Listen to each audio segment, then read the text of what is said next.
So we took a little bit of time off for the holidays, so happy 2017, everybody. Yep, hello. Welcome to the new year. Yeah. This is the future us. Don't we look different? Look at this. Fresh styles. Oh, yes. No, these are old.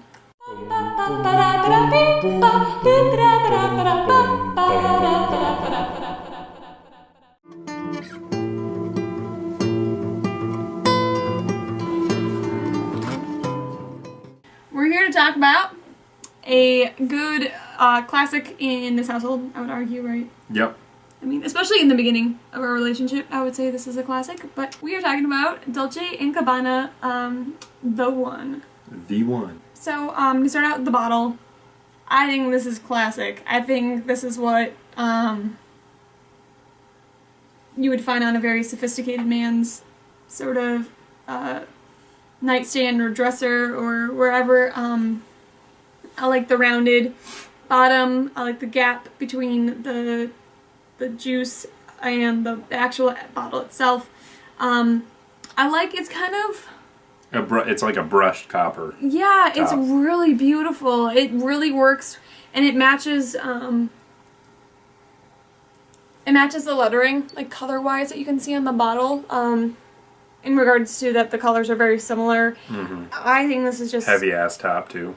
I think this is really just a really nice, sophisticated, sexy, I think in this case, the bottle represents what's inside in a lot of ways in regards to what you're going to smell. Something very classic, something very refined. Yeah? Yeah. This is a bottle I definitely would say can stand the test of time. Well, like La Nuit de l'Homme and the other ones in that heinous category that shall not be spoken here. We don't use that word here. It's naughty. It is naughty. And it's not only naughty, it's just disgusting. It's just demeaning to the art form, demeaning to relationships between men and women. So anyways, my point is, out of that heinous category, this guy is the one I stick with. And I think this one's been in our collection for a long time. I'm a big amber fan. So this has got some amber in it, and that is something that I jump all over. So this is definitely, I think, part of the reasons why I liked it. And I think this also really formed my nose when we first started smelling, because this was like my go-to that I just like would open it and just smell it in our bedroom, just being like, this is delicious. I would say when you read the note breakdown, it makes sense as to what's in here, but it doesn't. This is mixed to just one uniform like smell. Agreed. And I mean, I wouldn't call it an amber smell because I don't smell that and think that's amber. No. But it's like the sweetness that's not a gourmand sweetness that does make you like go, oh, it's probably amber of some sort. So even though it is only kind of I use this lightly, not in any sort of negative context, but it's kind of a one-dimensional fragrance. I mean, I would say it's got moderate sillage for sure. Yeah. Or at least, and it sticks. Like, there are a lot of times where you'd wear it on clothes, and I would still continue just to be like, oh yes, you smell wonderful. Yeah, and that's one, people complain a lot about, like, performance issues on this guy. And I would say mostly they're justified. I would say I don't think it performs like a perfume, but I would say this is kind of like a classic, you're spraying it on for a date. You're not spraying it on at work to last through an 8 hours. No. Yeah. Like, no, and I mean, pretty much that's what we have always used it for, is for date night type sense. So it works for, I guess, like, you can't have a Swiss Army knife of perfume. There's no way you're going to have a Swiss Army knife. And we're just saying that this specific tool that, you know, the one represents is a really solid date night. As you can tell, probably from checking out this channel already, we are not really super invested in just being like, wow, Chanel just put out a new fragrance. This is going to sell millions of bottles. Wear it. It's just, man, Chanel did it. You know what I mean, though? Like, we're not here to just hype up Bleu de Chanel and Sauvage. And any, I mean, I don't like Bleu de Chanel. I don't like Sauvage. I don't like La Nuit de l'Homme. All of these quote-unquote heavy hitters classic masterpieces of modern fragrance. Like, I don't like Allure Homme. I just don't like that shit, is what I'm trying to say.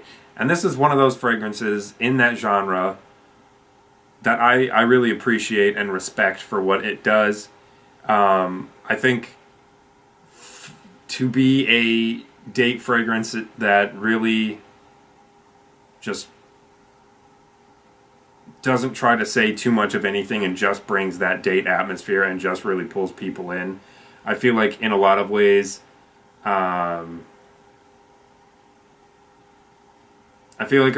not trying to buy a $300 bottle and spray that on to go out on a date. In a lot of ways, you know, like on a first date or something like that. I feel like you're trying to kind of meld into the image of what a date is, you know, and you're trying to create that atmosphere. Like when you go on a date, like, and you're trying to pull out these specific like date icons. You're not trying to be like, oh, I'm going to woo you. Let's go watch Andy Warhol's Empire for 24 hours. Thank you. Also, don't talk to me because we're watching the movie. You know what I mean, though? Like, Andy Warhol's Empire, masterpiece. You don't do that on a date. Like, not on date one. That's Maybe weird. date two. Maybe date two. That's what seduced me. That's what we did on date two. That is what all we did on 24 date hours two. of Yep. it, in silence. Yep, and we were just very cold. She sat on one end of the sofa, I sat on the other end. That's how it went. It was great. No pizza either. No food. No water. No. No poop breaks. No. Anyways, guys. So what would I rate it out of 10? I'd probably say an 8. I'd say it's not supposed to be a masterpiece. It's not trying to be perfect. It's not trying to be great. And I think, I don't know, I think that'd be silly for it to try to be any of those things. I agree completely. I think in general, overall, it's an 8. Really solid. I think for a date scent, it's definitely more like a 10 out of 10. Like if you break it up into, perfume, 8 out of 10, subcategory, date scent, 10 out of 10. And guys, I know what you're gonna say. Some of you snarky fucks out there who really like your high-end perfume and you really like your niche and your indie. I'm with you. I am with you. But I'm telling you, my dudes. I am telling you. It's the same. Like, look at this. I love music. I love film. I'm saying the same thing here. Love Lars von Trier.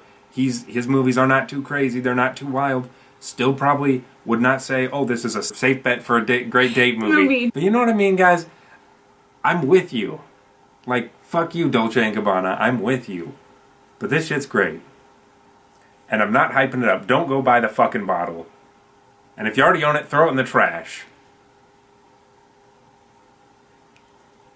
So we need to talk about what fictional or real or what sort of person thing would wear this. I picture, no, just listen to me all the way through, okay?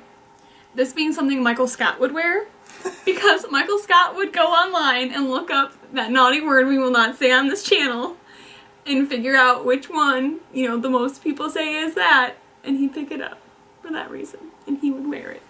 As he's trying to woo all the many people he tries to woo. Yep. But he would not wear it on his first date with Holly Flax. No, that would be the day he's disappointed and he spilled a full bottle of something else on him. Yeah. And see, that's when you know. And that's how you learn. No, guys, honestly though, I mean, like, that's what I'm talking about. Like, this is the fragrance you wear when you're wanting to be that person. Not when you're just being yourself and being like a goober and rolling around. I don't know if I like my Michael Scott idea, but that's the best one I got right now. I like that idea. I think that's smart. Thanks. That's important to note. He would not wear that for Holly Flax. Maybe on the second date with Holly, but not on the first date. That would be something Holly Flax would buy for him to wear, and then oh, that's true. And then he would wear it there you go. Forever. Oh, Michael Scott's from The Office, in case you wanted to know. But guys, I agree. I think that's very smart. It's something like if a guy himself, like... And Michael Scott's kind of SMRT. Did I already use the goose? You already used the goose! You can't do it! From which movie did I use the goose? Crazy Stupid Love. What did I say he wore in there? I don't know. Pie! Yeah. Ah, poop! That's exactly what I was going to say again. I mean, the goose could have multiple in his collection. Okay, The Goose also has this in his collection. The Goose from Crazy Stupid Love, The Goose is Loose, Ryan Goosling would have this. As well as Da Vinci's pie. But yeah, he would have this in his collection. And that's what I'm saying, dude. That's exactly who this is. But that's not bad. That is not a bad thing, because we have it, and I don't think you're anything like Michael Scott or the Goose. Thank you. I actually appreciate that in both of those aspects. Okay. But here, can I just say one more thing? Yeah. Okay, that's what this is.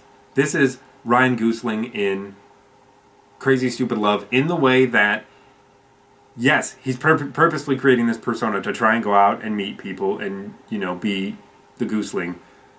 But he also meets Emma Stone or Emma Watson or whoever that is. Emma Stone. It's for sure Emma Stone.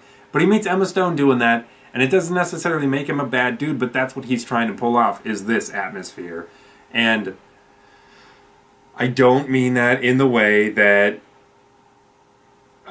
some other folks here on the YouTubes will mean it when they're trying to sell you a date fragrance and they're trying to say, hype yourself up to be this one boring human being and sell your soul and become this flat, one-dimensional human being who's going to go out and try and, just get laid. It's gross. You said naughty words! It's gross. Do not buy this fragrance to do that. That is perverting the art. If you're buying a fragrance thinking you're going to get fucked off a fragrance, and that's what you want to do, you want someone to smell you and think, oh good, I'm going to fuck you.